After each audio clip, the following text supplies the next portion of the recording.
Recent ಆಗಿ ನಡೆದಿರುವಂತ ಒಂದು ಕ್ರಿಯೆ ನಾನು ಅದೇ ರೀತಿಯಲ್ಲಿ ಹೇಳುತ್ತೆ. ಒಂದು ಪೂರ್ವಾಗ್ನೇಯಕ್ಕೆ ಒಂದು ರಸ್ತೆ ಇದೆ ಮತ್ತು ರಸ್ತೆ ಕುತ್ತು ಅದು ಬಂದಿದೆ, ಜೊತೆಗೆ ಡೆಡ್ ಎಂಡ್ ಆಗಿರುತ್ತೆ ಅಗ್ನಿ. ಅಂತ ಮನೆಯಲ್ಲಿರುವಂತಹ ವ್ಯಕ್ತಿಗಳ ಪರಿಸ್ಥಿತಿ ಹೇಗಿರುತ್ತೆ ಅಂದ್ರೆ, ಆ ಮನೆಯಲ್ಲಿ ಅಗ್ನಿ ದುರಂತಗಳು ಆಗಾಗ್ಗೆ ನಡೀತಾನೆ ಇರ್ತವೆ. ಈ ಗ್ಯಾಸ್ ಸಿಲಿಂಡರ್ ಬಸ್ಟ್ ಅಂತ ಹೇಳ್ತಲ್ವಾ, ಇಂಥ ಅಗ್ನಿ ದುರಂತಗಳು ನಡೀತವೆ. ಜೊತೆಗೆ ಇಡೀ ಎಂಟೈರ್ ಮನೆಯಲ್ಲಿರುವಂತ ಎಲ್ಲಾ ಆಭರಣಗಳು ಆಗಾಗ್ಗೆ ಕಳ್ತನವಾಗುವಂತ ಪರಿಸ್ಥಿತಿಗಳನ್ನ ನಾವು ಮನೇಲಿ ನೋಡ್ತೀವಿ. ಇದು ಸ್ತ್ರೀ ಶಾಪಕ್ಕೆ ಸಂಬಂಧಪಟ್ಟ. ಇನ್ನೊಂದು ಮುಂದುವರೆದೇನೆಂದ್ರೆ, ಅಂತ ಮನೆಯಲ್ಲಿರುವಂತ ಯಾವುದೇ ಸ್ತ್ರೀ ಆಗಿರಲಿ, ಸದ್ಗುಣವಾದಂತ ಸ್ತ್ರೀ ಆದ್ರೂ ಕೂಡ ಆ ಸ್ತ್ರೀಯಿಂದಲೇ ಇಡೀ ಮನೆಯ ಮರ್ಯಾದೆಯನ್ನ ಹರಾಜಾಗುತ್ತೆ. ಅಂದ್ರೆ ಸ್ತ್ರೀ ದೋಷದಿಂದ ಏನಾಗುತ್ತೆ, ಅದರಿಂದ ವಾಸ್ತು ದೋಷ ಕೂಡ ಉಂಟಾಗ್ಬಿಡುತ್ತೆ. ಅಲ್ಲ, ಆ ಅಂತ ಸ್ತ್ರೀ ದೋಷ ಇರುವಂತವನು ಆ ಮನೆಯಲ್ಲಿ ವಾಸ ಮಾಡ್ಬೇಕಾದ್ರೆ ಡೆಫಿನೆಟ್ಲಿ ಇಂಥ ಸಮಸ್ಯೆಗಳು ಇದ್ದೇ ಇರ್ತವೆ ಅವನಲ್ಲಿ. ಖಂಡಿತ ಗುರುಜಿ. ಒಬ್ರು ಕಾಲರ್ ಇದ್ದಾರೆ, ಮಾತನಾಡೋಣ. ಬೆಂಗಳೂರಿನ ಬೊಮ್ಮನಹಳ್ಳಿಯಿಂದ ರವಿಕುಮಾರ್ ಕರೆ ಮಾಡಿದ್ದಾರೆ. ನಮಸ್ತೆ ರವಿಕುಮಾರ್ ಅವರೇ. ನಮಸ್ತೆ ಸ್ವಾಮಿ. ನಮಸ್ತೆ, ಹೇಳಿ, ಯಾರ ಬಗ್ಗೆ ಕೇಳ್ತಾ ಇದ್ದೀರಾ? ನನ್ನ ಬಗ್ಗೆನೇ ಕೇಳಬೇಕು. ಇದು ನಮ್ದು ಹುಟ್ಟಿದ ತಾರೀಕು 3/4/1988. ಓಕೆ. ಸಮಯ ಸಮಯ 10:15. ರಾತ್ರಿನಾ ಬೆಳಿಗ್ಗೆನಾ? ಬೆಳಿಗ್ಗೆ. ಓಕೆ, ಮಾತನಾಡಿ ಗುರುಗಳ ಜೊತೆ. ಸ್ವಾಮೀಜಿ ಗುರು ನಮಸ್ತೆ. ನಮಸ್ತೆ. ನನ್ನ ತಾರೀಕು 3/4/1988. ಬೆಳಗ್ಗೆ 10:15 ಹುಟ್ಟಿರೋದು. ನನ್ನ ಹೆಸರು ರವಿಕುಮಾರ್ ಅಂತ. ಚಿತ್ತ ನಕ್ಷತ್ರ ಅಲ್ವಾ? ರವಿಕುಮಾರ್ ಅಂತ. ಚಿತ್ತ ನಕ್ಷತ್ರ. ಹಾ ಸ್ವಾಮಿ. ಎಸ್. ಅದೇ ನಾನು ಏನ್ ಕೆಲಸ ಮಾಡಿದ್ರು, ಎಷ್ಟು ದುಡಿದ್ರು, ಬಟ್ ಲಾಸ್ ಅಲ್ಲೇ ಇದಾಗ್ತದೆ, ಪ್ರಾಫಿಟ್ ಅನ್ನೋದಿಲ್ಲ. ರೈಟ್. ಅದ್ರಗೋಸ್ಕರ ಕೇಳಲಿಕ್ಕೆ. ರೈಟ್. ಸೊ ಮೊದಲಿಗೆ ನಾವು ಎಲ್ಲಿಗೆ ಹೋಗೋಣ ಅಂತಂದ್ರೆ, ನಿಮ್ಮ ದಶಾಭುಕ್ತಿಗಳಿಗೆ ಹೋಗಬೇಕು. ಈಗ ನಡೆಯುವಂಥ ದಶಾಭುಕ್ತಿ ವಿಶೇಷವಾಗಿ ಗುರುದಶೆ ಮತ್ತು ಬುಧ ಭುಕ್ತಿ ಅಂತ ಹೇಳ್ತಾರೆ. ಗುರುದಶೆ ಅಂದ್ರೆ ಎಲ್ಲರಿಗೂ ಗುರುಬಲ ಬಂತು ಅಂತ ಹೇಳ್ತಾರಲ್ಲ, ಆ ರೀತಿಯ ಗುರುಬಲ ಇವರಿಗೆ ದಶಾಭುಕ್ತಿ ಚೆನ್ನಾಗಿದೆ. ಬಟ್ ಬ್ಯಾಡ್ ಲಕ್ ಏನಂದ್ರೆ ಇಂಟರ್ನಲ್ ಎನರ್ಜಿ ಅಂತ ಹೇಳ್ತೀವಿ. ದಶಾಭುಕ್ತಿಯಲ್ಲಿ ಅಂತರ್ದಶಾಭುಕ್ತಿ ಬಂದು ಇಂಟರ್ನಲ್ ಎನರ್ಜಿ ಅಂತ. ಅಲ್ಲಿ ಗುರುವಿಗೆ ಆಪೋಸಿಟ್ ಆಗಿರುವಂತಹ ಪ್ಲಾನೆಟರಿ ಕಂಡೀಷನ್ಸ್ ಈಗ ನಡೀತಾ ಇದೆ ಅವರಿಗೆ. ಅಪ್ ಟು 2018 ವರೆಗೂ ಈ ಒಂದು ಪ್ರಾಬ್ಲಮೆಟಿಕ್ ಇದ್ದೇ ಇರುತ್ತೆ ಇವರಿಗೆ. ಯಾಕಂದ್ರೆ ಗುರುದಶೆ ಮತ್ತು ಬುಧ ಭುಕ್ತಿಯಲ್ಲಿ ಆ ಒಂದು ವೈರುತ್ವ ಇರೋದ್ರಿಂದ ಇವ್ರು ಏನು ಡಿಸೈಡ್ ಮಾಡ್ಲಿಕ್ಕೆ ಹೋಗ್ತಾರೋ ಡೆಫಿನೆಟ್ಲಿ ಅಲ್ಲಿ ನೆಗೆಟಿವ್ ಇನ್ಫ್ಲೂಯೆನ್ಸ್ ಬರುತ್ತೆ. ಯಾವುದೋ ಒಂದು ಕೆಲಸಕ್ಕೆ ಸೇರ್ತಾರೆ, ಅಲ್ಲಿ ಹೋದ್ರೆ ಅಲ್ಲಿರೋ ಪರಿಸರ ಅವ್ರಿಗೆ ಸರಿಯಾಗಿ ಹೊಂದಾಣಿಕೆ ಆಗಲ್ಲ, ಅಥವಾ ಬಾಸ್ ಆಗಿರ್ಬೋದು, ಅಥವಾ ತನ್ನ ಕಲೀಗ್ಸ್ ಆಗಿರ್ಬೋದು, ಕ್ಲೈಂಟ್ಸ್ ಆಗಿರ್ಬೋದು, ಇವ್ರ ಜೊತೆ ಏನೋ ಒಂದು ಕಿರಿಕ್ ಸ್ಟಾರ್ಟ್ ಮಾಡ್ಕೊಂಡು ಹೊರಗಡೆ ಬರುವಂತ ಪರಿಸ್ಥಿತಿ ಬರುತ್ತೆ. ಇನ್ನು ಎರಡನೇದು ಬಹಳ ಮುಖ್ಯವಾಗಿ ನಾವು ನೋಡ್ತಾ ಇರೋದು ಇಲ್ಲಿ ಇವರ ಒಂದು ಏನು 10th ಹೌಸ್ ಅಂತ. ಆ 10th ಹೌಸ್ ಅಲ್ಲಿ ಯಾವ ರೀತಿಯ ಒಂದು ಪರಿಸ್ಥಿತಿಯನ್ನು ಇವರು ಎದುರಿಸ್ತಾ ಇದ್ದಾರೆ ನೋಡೋಣ. ವೃತ್ತಿಗೆ ಸಂಬಂಧಪಟ್ಟಂತ ವಿಚಾರಗಳನ್ನ ಕೇಳ್ತಾ ಇದ್ದಾರೆ ಈಗ ಅವರು. ಸೊ ವಿಶೇಷವಾಗಿ ಇವರಿಗೆ ದಶಮ ಸ್ಥಾನಕ್ಕೆ ಸಂಬಂಧಪಟ್ಟಂತ ನೋಡಿ, ನಿಮ್ದು ಋಷಭ ಲಗ್ನದಲ್ಲೇನೆ ಶುಕ್ರ ಇದ್ದಾನೆ. ಶುಕ್ರ ಉತ್ತಮ ಸ್ಥಿತಿಯಲ್ಲಿದ್ದಾನೆ. ಅದರ ಅರ್ಥ ಏನಂದ್ರೆ is a man of fancy ಅಂತಂದೇಳಿ. ಮ್ಯಾನ್ ಆಫ್ ಫ್ಯಾನ್ಸಿ ಅಂದ್ರೆ is N expensive personality. Expensive personality ಏನಂದ್ರೆ ಯಾವುದು ಕಣ್ಣಿಗೆ ಉತ್ತಮವಾದಂಥದ್ದು, ತನಗೆ ಮನಸ್ಸಿಗೆ ಸಂತೋಷ ಕೊಡೋದಕ್ಕೆ ಕಾಣುತ್ತೋ ಅದೆಷ್ಟೇ ಆದ್ರೂ ಕೂಡ ಅದು ನನಗೆ ಬೇಕು ಅನ್ನೋ ಹಂಬಲ ಅವ್ರ ಯಾವತ್ತೂ ಇರುತ್ತೆ. ಈ ರೀತಿಯಾಗಿ ಫೈನಾನ್ಷಿಯಲ್ ಲಾಸ್ ಆಗ್ತಾ ಇರುತ್ತೆ ಅವ್ರಿಗೆ ಒಂದು. ಇನ್ನು ಎರಡನೇದಾಗಿ 10th ಹೌಸ್ ಅಲ್ಲಿ ದಶಮಾಂಶದಲ್ಲಿ ನೋಡಿದ್ರೆ ರವಿ ಇದ್ದಾನೆ. It gives very high power ತನ್ನು ಮಾಡ್ಲಿಕ್ಕೆ ಬೇಕಾದಂತ ಎಲ್ಲದ. ಬೈ ಬ್ಯಾಡ್ ಲಕ್ ಅಲ್ಲಿ ಕೇತು ಗ್ರಹ ಅಂತ ಒಂದು ವಿಶೇಷವಾಗಿ ಕುತ್ಕೊಂಡಿದೆ. ಅದು ನಿಮ್ಮ ಜಾಬ್ನ ಆರ್ಡರ್ ಮಾಡ್ತಾನೆ ಇರುತ್ತೆ. ಇದಕ್ಕೆ ತುಂಬಾ ಸಿಂಪಲ್ ಪರಿಹಾರ ಇದೆ, ವೆರಿ ಸಿಂಪಲ್ ಅಂತ.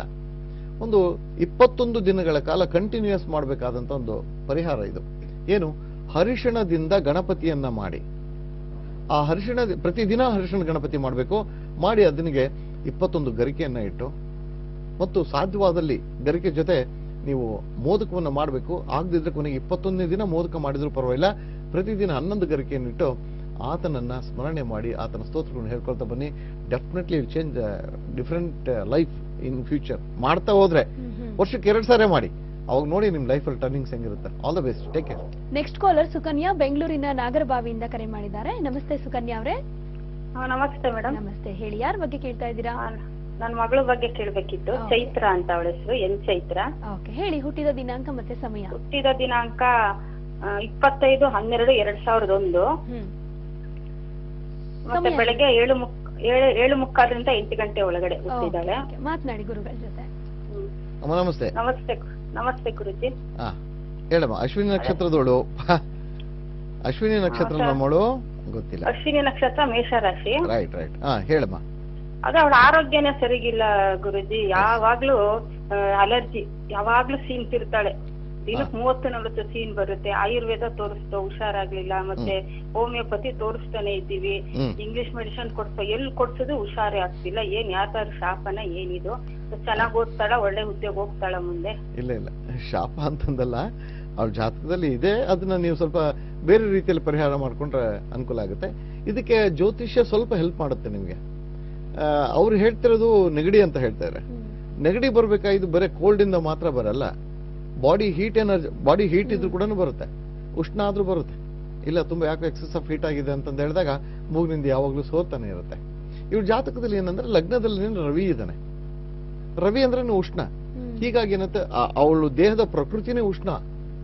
ಹೀಗಿರುವಾಗ ಅವಳು ತಿನ್ನುವಂತ ಸೇವಿಸುವಂತ ಪದಾರ್ಥಗಳಿಂದವಲ್ಲ, ಆದಷ್ಟು ಉಷ್ಣಕ್ಕೆ ಸಂಬಂಧ ಇಲ್ಲದೆ ಇರುವಂತಹ ಪದಾರ್ಥಗಳನ್ನು ಸೇವಿಸಬೇಕಾಗ್ತದೆ. ಈಗ ಫಾರ್ ಎಕ್ಸಾಂಪಲ್ ಈ ಏನು ಮಸಾಲ ಇಂಥ ಪದಾರ್ಥಗಳಾಗಿರ್ಬೋದು ಅಂಥವನ್ನ ಆದಷ್ಟು ತ್ಯಜಿಸಬೇಕಾಗುತ್ತೆ. ಇಲ್ಲ ನಾವು ತಿನ್ಲೇಬೇಕು ಅಂತ ಪರಿಸ್ಥಿತಿ ಮಕ್ಕಳು ಹೇಳಿದಾಗ ಏನು ಮಾಡೋಕ್ಕಾಗಲ್ಲ. ಅವಳಿಗೆ ಒಂದು ಮಾತ್ರ ಹೇಳ್ತೀನಿ, ನಮಗೆ ಸೂರ್ಯನಾಡಿ ಚಂದ್ರನಾಡಿ ಅಂತ ಎರಡಿದೆ. ಸೂರ್ಯನಾಡಿ, ಚಂದ್ರನಾಡಿ ಮತ್ತು ಸೂರ್ಯನಾಡಿ. ಈಗ ನೀವೇನ್ ಮಾಡ್ಬೇಕು, ಸಾಧ್ಯವಾದಷ್ಟು ಮಗುವಿಗೆ ಪ್ರತಿದಿನ ಬೆಳಿಗ್ಗೆ ಎಡಗಡೆ ಇರುವಂತ ಹೊರಳೆಯಿಂದ ಸಾಧ್ಯವಾದಷ್ಟು ಪ್ರಾಣಾಯಾಮವನ್ನು ಮಾಡ್ಲಿಕ್ಕೆ ಪ್ರಯತ್ನ ಪಡಿ. ಒನ್ ಟೈಮ್ ಮಾಡಿ ಸಾಕು. ಬೆಳಿಗ್ಗೆ ಒಂದು 10 ನಿಮಿಷ ಅವಳಿಗೆ ಪ್ರಾಣಾಯಾಮ ಮಾಡಿ. ಅವಾಗೇನಾಗುತ್ತೆ, ಸೂರ್ಯನಾಡಿಯಿಂದ ಚಂದ್ರನಾಡಿಯಿಂದ ಮಾಡಿ, ಸೂರ್ಯನಾಡಿ ಬಿಟ್ಟು ಚಂದ್ರನಾಡಿಯಿಂದ ಮಾಡಿ. ಅವಾಗೇನಾಗುತ್ತೆ, ದೇಹದ ಉಷ್ಣತೆಯಲ್ಲಿ ಸಮತೋಲನೆಯನ್ನ ಕಾಣ್ಕೊಳ್ಳಿಕ್ಕೆ ಸಾಧ್ಯತೆ ಇರುತ್ತೆ. ಇನ್ನು ಎರಡನೇದು ಹೇಳ್ಬೇಕು ಅಂತಂದ್ರೆ ಗರಿಕೆ ಹುಲ್ಲು. ಈ ಗರಿಕೆ ಹುಲ್ಲನ್ನು ಸರಿಯಾದ ರೀತಿಯಲ್ಲಿ ನೀವು ಬಳಸ್ಕೋಬೇಕು. ಏನು, ತಲೆಗೆ ಹರಳೆಣ್ಣೆಯನ್ನು ಹಾಕ್ಬಿಟ್ಟು ಸ್ವಲ್ಪ ಗರಿಕೆ ಹುಲ್ಲು ಇದೆಯಲ್ಲ, ಆ ಗರಿಕೆ ಹುಲ್ಲನ್ನ ನೆತ್ತಿ ಮೇಲೆ ಹಾಕಿ ಕಟ್ಟಿಬಿಟ್ಟು ರಾತ್ರಿ ಮಲಗ್ಲಿಕ್ಕೆ ಹೇಳಿ. ಒಂದು 2 to 3 ಡೇಸ್ ಮಾಡ್ಲಿಕ್ಕೆ ನೋಡಿ, ಅವಳ ದೇಹದಲ್ಲಿ ಅನೇಕ ಬದಲಾವಣೆಗಳು ನೀವು ಕಾಣ್ತೀರ. ಅಕಸ್ಮಿಕವಾಗಿ ಅದರಿಂದ ಉತ್ತಮ ಆಯ್ತು ಅಂದ್ರೆ ಅದನ್ನ ಕಂಟಿನ್ಯೂ ಮಾಡಿ, ಡೆಫಿನೆಟ್ಲಿ ಅವಳು ಚೆನ್ನಾಗಿರ್ತಾಳೆ. ಕೈನ ಬೆರಳಲ್ಲಿ, ವಿಶೇಷವಾಗಿ ಕಿರು ಬೆರಳಲ್ಲಿ ಒಂದು ಮುತ್ತು ಅಂತ ಬರುತ್ತೆ, ಪರ್ಲ್. ಅದು ಸಮುದ್ರದ ಮುತ್ತನ್ನೇ ಹಾಕಬೇಕು. ಅದನ್ನ ಅವಳ ಕೈಯಲ್ಲಿ ಹಾಕಿರಿ, ಡೆಫಿನೆಟ್ಲಿ ಅವಳ ಆರೋಗ್ಯ ಅಭಿವೃದ್ಧಿ ಆಗಿ ಒಳ್ಳೆದಾಗಿ. ಧನ್ಯವಾದ ಸುಕನ್ಯಾ ಅವರೇ ಕಾರ್ಯಕ್ರಮಕ್ಕೆ ಕರೆ ಮಾಡಿದ್ದಕ್ಕೆ. ವೀಕ್ಷಕರೇ, ಕಾರ್ಯಕ್ರಮ ಮುಂದುವರಿಯುತ್ತೆ. ಅದಕ್ಕೂ ಮುಂಚೆ ಮತ್ತೊಂದು ವಿರಾಮ.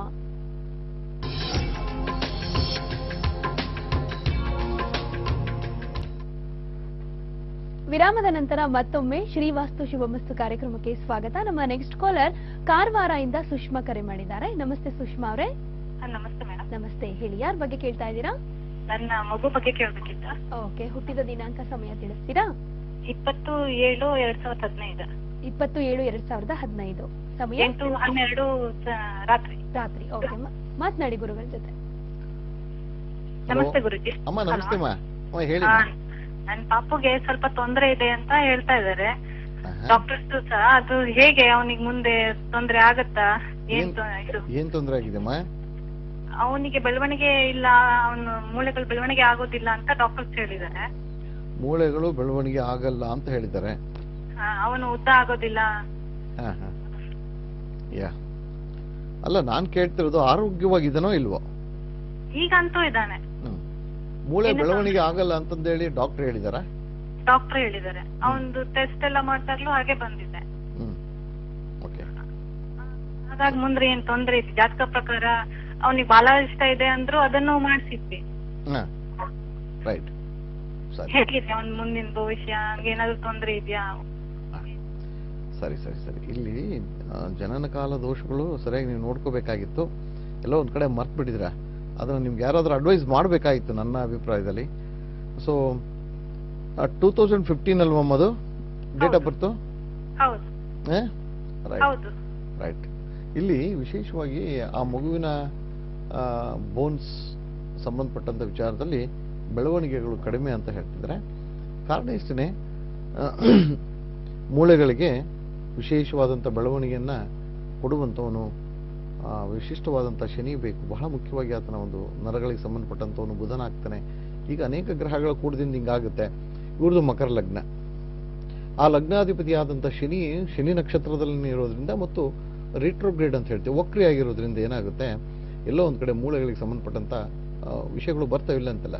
ಬಟ್ ಖಂಡಿತವಾಗಿ ಹೇಳ್ತೀನಿ, ನೀವು ಇನ್ನ 2000 ಚಿಕ್ಕ ಮಗು ಆಗಿರೋದ್ರಿಂದ ಸಾಧ್ಯವಾದಷ್ಟು calcium connected calcium and phosphorus, ರಂಜಕ ಮತ್ತು ಏನು ಕ್ಯಾಲ್ಸಿಯಂ ಇದಕ್ಕೆ ಸಂಬಂಧಪಟ್ಟಂತ ಫುಡ್ ಅನ್ನ ಕೊಡ್ಲಿಕ್ಕೆ ಪ್ರಯತ್ನ ಪಡಿ. ಅರ್ಥ ಮೆಡಿಸಿನ್ಸ್ ಕೊಡ್ಬೇಕಂತ ನಾನು ಹೇಳ್ತಿಲ್ಲ. ಉದಾಹರಣೆಗೆ ಕ್ಯಾಬೇಜ್ ಅಂತ ಹೇಳ್ತೀವಿ, ಕಾಲಿಫ್ಲವರ್ಸ್ ಅಂತ ಹೇಳ್ತೀವಿ. ಇಂಥ ಒಂದು ವಿಶೇಷವಾದಂಥ ತರಕಾರಿಗಳನ್ನ ಬೇಯಿಸಿ ಅದರ ರಸವನ್ನು ಮಗುವಿಗೆ ಹೆಚ್ಚೆಚ್ಚು ಕುಡಿಸ್ತಾ ಬನ್ನಿ. ಒಂದು ವಿಚಾರ. ಎರಡನೇದು, ಈ ಒಂದು ಏನು ಮೂಳೆಗಳಿಗೆ ಸಂಬಂಧಪಟ್ಟಂತ ಸಬ್ಜೆಕ್ಟ್ ಇಲ್ಲಿ ಬಂದಾಗ ವಿಶಿಷ್ಟವಾದಂಥ ವಿಚಾರ ಹೀಗೇನೆ, ನಮ್ಮ ಈ ಬೋನ್ನಲ್ಲಿ ಅಸ್ಥಿ ಮಜ್ಜೆ ಅಂತ ಅದರ ಒಳಗಡೆ where we can develop the red blood corpuscles, ಅರ್ಥ ಕೆಂಪು ರಕ್ತ ಕಣಗಳು ಡೆವಲಪ್ಮೆಂಟ್ ಆಗಬೇಕಾದ್ರೆ ಬೇಕಾದಂಥ ವಿಶಿಷ್ಟವಾದಂಥ ಬೀಟ್ರೂಟ್ಗಳಿಗೆ ಸಂಬಂಧಪಟ್ಟಂತ ಬೀಟ್ರೂಟ್ ಇಂಥ ಒಂದು ವಿಷಯ ಹೆಚ್ಚಿನ ತರಕಾರಿಗೆ ಬೆಲೆಯನ್ನು ಕೊಟ್ಟು ನೀವು ಆ ಮಗುವನ್ನು ಬೆಳೆಸ್ಕೊಳ್ತಾ ಬನ್ನಿ. Definitely will be all right in future, don't worry at all. 2000 ಚಿಕ್ಕ ಮಗುವಿನ ಬೆಳವಣಿಗೆ ಕುಂಠಿತವಾಗ್ತಿದೆ ಅಂತಂದಾಗ ನಮಗಿನ್ನೂ ಚಾನ್ಸಸ್ ಇದೆ ಆ ಮಗುವನ್ನು ಬೆಳೆಸಲಿಕ್ಕೆ. ಸೊ ನೀವು ಆದಷ್ಟು ಮಟ್ಟಿಗೆ ಈ ಒಂದು ತರಕಾರಿಗಳಿಗೆ ಮೊರೆ ಹೋದ್ರೆ ಡೆಫಿನೆಟ್ಲಿ ನಿಮ್ಮ ಲೈಫಲ್ಲಿ ಸಕ್ಸಸ್ ಆಗುತ್ತೆ. ಮುಂದಿನ ವಿಚಾರ ಹೇಳ್ಬೇಕಂದ್ರೆ ಕೆಲವೊಂದು ಕೋರಲ್ ಅಂತ ಬರುತ್ತೆ, ವಿಶಿಷ್ಟವಾದಂಥ ಕೋರಲ್ ಅಂದ್ರೆ ಏನು ಕೋರಲ್ ಅಂದ್ರೆ ನಮ್ಮ ಹವಳ. ಆ ಹವಳವನ್ನ ಆ ಮಗುವಿನ ಒಂದು ಕತ್ತಲ್ಲಿ ಅಥವಾ ಈ ಭಾಗದಲ್ಲಿ ಹಾಕಿದ್ರೆ ಅದು ತುಂಬಾ ಹೆಚ್ಚಿನ ಒಂದು ಶಕ್ತಿಯನ್ನು ಕೊಡುತ್ತೆ. ಅದಕ್ಕೆ ಪ್ರಯತ್ನ ಪಡಿ, ಒಳ್ಳೆಯದಾಗಲಿ. ಓಕೆ, ನಮ್ಮ ನೆಕ್ಸ್ಟ್ ಕಾಲರ್ ಶಿವಮೊಗ್ಗ ಇಂದ ಪೂರ್ಣಿಮಾ ಕರೆ ಮಾಡಿದ್ದಾರೆ. ನಮಸ್ತೆ ಪೂರ್ಣಿಮಾ ಅವರೇ. ಓಕೆ, ಮದುವೆ ಬಗ್ಗೆ ಕೇಳಬೇಕಿತ್ತು. ಮದುವೆ ಬಗ್ಗೆ, ಮನೆ ಕಟ್ಟೋದ್ರ ಬಗ್ಗೆ. ಓಕೆ, ನಿಮ್ ಬಗ್ಗೆನಾ? ಹಾ, ನಮ್ಮ ಬಗ್ಗೆ. ಓಕೆ, ಹುಟ್ಟಿದ ದಿನಾಂಕ ಸಮಯ ತಿಳಿಸ್ತೀರಾ? 1/10/89. 1/10/89. ಸಮಯ? ತುಲಾ ರಾಶಿ, ಆಮೇಲೆ ಚಿತ್ತ ನಕ್ಷತ್ರ, 3ನೇ ಚರಣ ಬರುತ್ತೆ. ಓಕೆ, ಹುಟ್ಟಿದ ಸಮಯ ಹೇಳ್ತೀರಾ? ಭಾನುವಾರ ಸಂಜೆ 5:07. ಓಕೆ, ಮಾತನಾಡಿ ಗುರುಗಳ ಜೊತೆ. ಅಮ್ಮ ನಮಸ್ತೆ. ಅದು ಗುರುಜಿ, ಒಂದ್ಸರಿ ನಮ್ದು ಎಂಗೇಜ್ಮೆಂಟ್ ಆಗಿ ಕ್ಯಾನ್ಸಲ್ ಮಾಡಿದ್ವಿ. ಹೇಳಿಮ್ಮ. ಆಮೇಲೆ ಬೇರೆ ಹತ್ರ ಕೇಳಕ್ಕೆ ಅವರು ಇಲ್ಲ ಸರಿ ಇರ್ಲಿಲ್ಲ ಸಂಬಂಧ, ಹಂಗೆ ಹಿಂಗೆ ಹೇಳಿದ್ರು.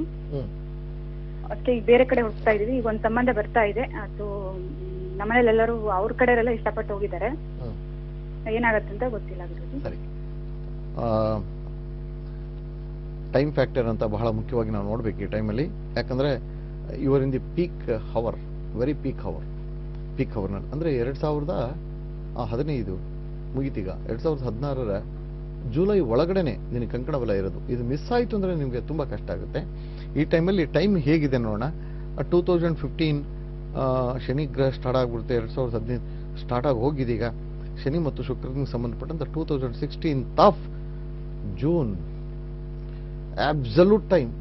2016 ಜೂನ್ ಇಸ್ ಆಬ್ಸಲ್ಯೂಟ್ ಟೈಮ್. 2016 ಜೂನ್ನಲ್ಲೇನೆ 14ನೇ ತಾರೀಕಿನ ಮೇಲೆನೆ ನಿಮಗೆ ಏನು ಮುಹೂರ್ತನ ಫಿಕ್ಸ್ ಮಾಡಿಸ್ಕೋಬೇಕು. ಬಹಳ ನೆನ್ಪಿಟ್ಕೋಬೇಕು. 2016 14ನೇ ತಾರೀಕಿನ ಮೇಲೆನೆ ನೀವು ಮುಹೂರ್ತ ಫಿಕ್ಸ್ ಮಾಡ್ಕೋಬೇಕು. ಈಗಲೇ ನೆನ್ಪಿಟ್ಕೊಳ್ಳಿ. ವಿಶಿಷ್ಟವಾಗಿ ನಿಮ್ಮ ಸುತ್ತಮುತ್ತ ಇರುವಂತಹ ಯಾವುದಾದ್ರೂ ದುರ್ಗಾ ದೇವಸ್ಥಾನದಲ್ಲಿ ಹರಕೆ ತಗೊಳ್ಳಿ. ಏನ್ ಹರಕೆ? ಅಮ್ಮ, ನನ್ನ ಕಂಕಣ ಬಲ ಕೂಡಿ ಬಂದಿದೆ, ನಾನು ಈಗ ಅಲಯನ್ಸ್ ಸೆಟ್ ಆಗ್ತಾ ಇದೆ, ನನಗೆ ಅಲ್ಲಿ ಮದುವೆ ಪತ್ರ ಪ್ರಿಂಟ್ ಆದ ತಕ್ಷಣವೇ ನಿನಗೆ ಮಾಂಗಲ್ಯವನ್ನ ನಿನಗೆ ಅರ್ಪಿಸ್ತೀನಮ್ಮ ಅಂತ ಹರಕೆ ತಗೊಳ್ಳಿ. ಡೆಫಿನೆಟ್ಲಿ ಹೇಳ್ತೀನಿ, this is the best time in your life. Will get A very good husband also. Life ಅಂತೂ ಬ್ಯೂಟಿಫುಲ್ ಆಗಿರುತ್ತೆ. Don't worry, be happy always. ಧನ್ಯವಾದ ಪೂರ್ಣಿಮಾ ಅವರೇ ಕಾರ್ಯಕ್ರಮಕ್ಕೆ ಕರೆ ಮಾಡಿದ್ದಕ್ಕೆ. ಗುರುಜಿ, ನಾವು ಇದುವರೆಗೂ ಸ್ತ್ರೀ ಶಾಪದ ಬಗ್ಗೆ, ಅದರ ಪರಿಣಾಮದ ಬಗ್ಗೆ, ಹಾಗೇನೆ ಜಾತಕದಲ್ಲಿ ಯಾವ ರೀತಿ ತಿಳ್ಕೊಳ್ಬೇಕು ಅನ್ನೋದ್ರ ಬಗ್ಗೆ ಮಾತನಾಡಿದ್ವಿ. ಇನ್ನು ಈ ಸ್ತ್ರೀ ಶಾಪದಿಂದ ಮುಕ್ತಿಯನ್ನ ಪಡೆಯೋದಕ್ಕೆ ಯಾವ ರೀತಿಯಾಗಿ ನಾವು ಪರಿಹಾರ ಮಾಡ್ಕೊಳ್ಬೇಕು ಗುರುಜಿ? ಎಸ್, ಈ ಸ್ತ್ರೀ ಶಾಪದಿಂದ ಉಂಟಾಗುವಂತ ವಿಶಿಷ್ಟ ಕ್ರಿಯೆಗಳಂತಂದ್ರೆ, ಒಂದು, ಯಾರಿಗೆ ಸ್ತ್ರೀ ಶಾಪ ಇರುತ್ತಲ್ಲೋ ಅವ್ರ ಕುಟುಂಬದಿಂದನೇ, ಆ ಕುಟುಂಬದ ಸ್ತ್ರೀಯಿಂದಲೇ ಅವರ ಮನೆ ಹರಾಜಾಗುತ್ತೆ. ಹಿಂಗೆ ಡೌರಿ ಹರಾಸ್ಮೆಂಟ್ ಆಗಿರ್ಬೋದು, ಇಲ್ಲಾಂದ್ರೆ ಆ ಹೆಣ್ಮಗು ಲವ್ ಮ್ಯಾರೇಜ್ ಮಾಡ್ಕೊಂಡು ಆ ಮನೆಗೆ ಅವಮರ್ಯಾದೆಯನ್ನು ಮಾಡುವಂತ ಕ್ರಿಯೆಗಳು. ಲವ್ ಮ್ಯಾರೇಜ್ ಅಂದ ತಕ್ಷಣ ಆತರಲ್ಲ, ಬೇರೆ ಕ್ರಿಯೆಯಲ್ಲಿ. ಎರಡನೇದು, ಯಾವುದೇ ಕನ್ಯೆಗೆ ವಿವಾಹ ವಿಳಂಬಗಳಾಗ್ತವೆ, ಸಂತಾನ ಆಗಲ್ಲ. ಸ್ತ್ರೀ ದೋಷ ಇತ್ತಂದ್ರೆ ಕನಿಷ್ಠ 15 ವರ್ಷಗಳ ಕಾಲ ಸಂತಾನ ಆಗೋದಿಲ್ಲ, ವ್ಯಾಪಾರ ಅಭಿವೃದ್ಧಿ ಆಗೋದಿಲ್ಲ. ಕಾರಣ ಏನ್ ಹೇಳಿ? ಯಾವಾಗ ಸ್ತ್ರೀ ಶಾಪ ಒಬ್ಬ ಮನುಷ್ಯನಿಗೆ ಇತ್ತು ಅಂದ್ರೆ ದಾರಿದ್ರ್ಯ ಲಕ್ಷ್ಮಿ ಅವನ ತಲೆ ಮೇಲೆ ಯಾವತ್ತೂ ನರ್ತನ ಮಾಡ್ತಾನೆ ಇರ್ತಾಳೆ, ಈ ಸ್ತ್ರೀ ಶಾಪ ಇದ್ದವರಿಗೆ. ಮುಂದುವರೆದು ಹೇಳ್ಬೇಕು ಅಂದ್ರೆ, ಸಾರಿ, ಇಂಥ ಸ್ತ್ರೀ ಶಾಪನ ಫೈಂಡ್ ಔಟ್ ಮಾಡೋದು ಹೇಗೆ?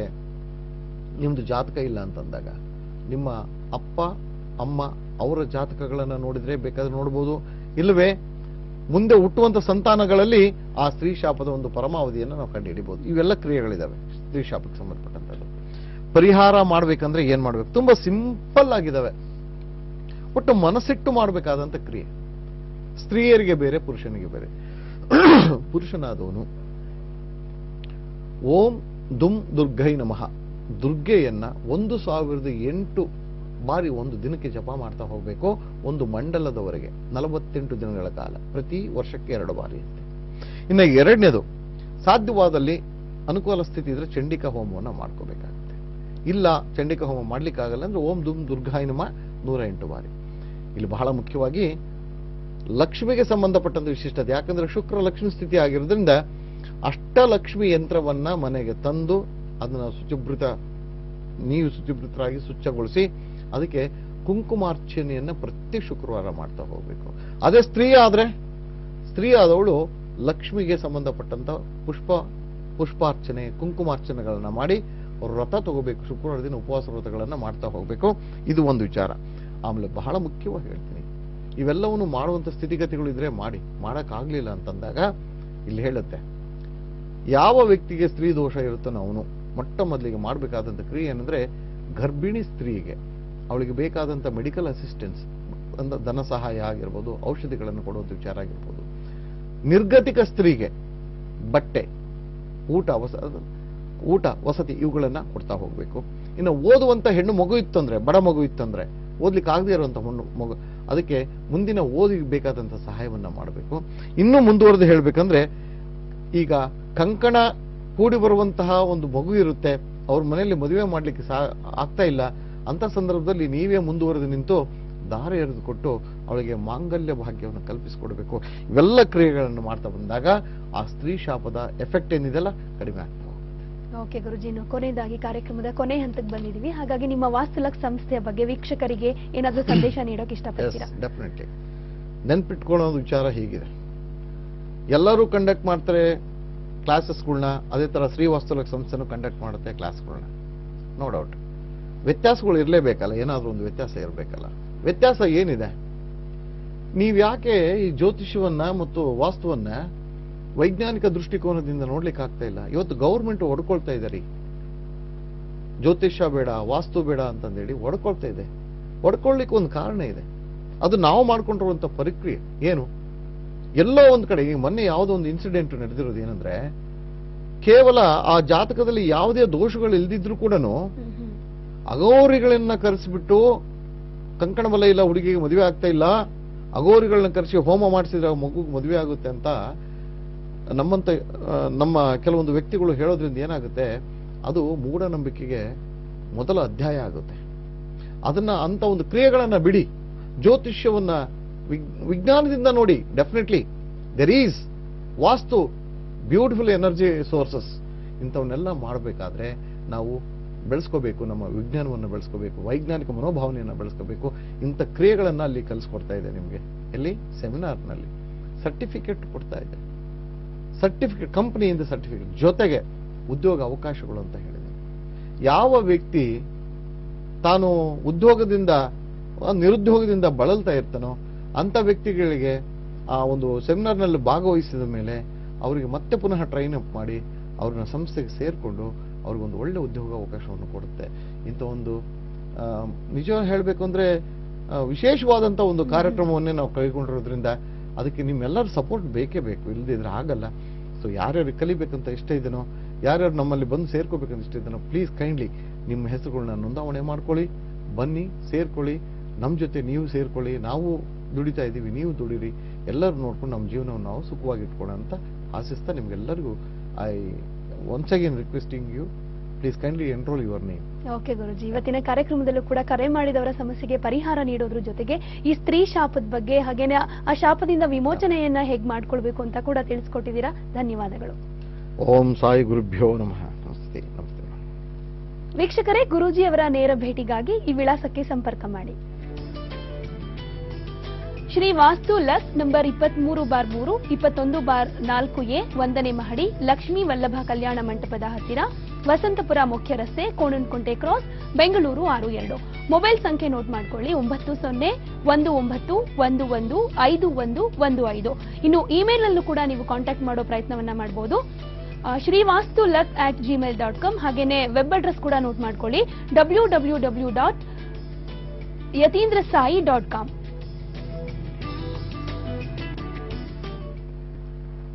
ಇದು ಇವತ್ತಿನ ಶ್ರೀವಾಸ್ತು ಶುಭಮಸ್ತು ಕಾರ್ಯಕ್ರಮ. ನಮಸ್ಕಾರ. BTV, ಇದು ಭರವಸೆಯ ಬೆಳಕು.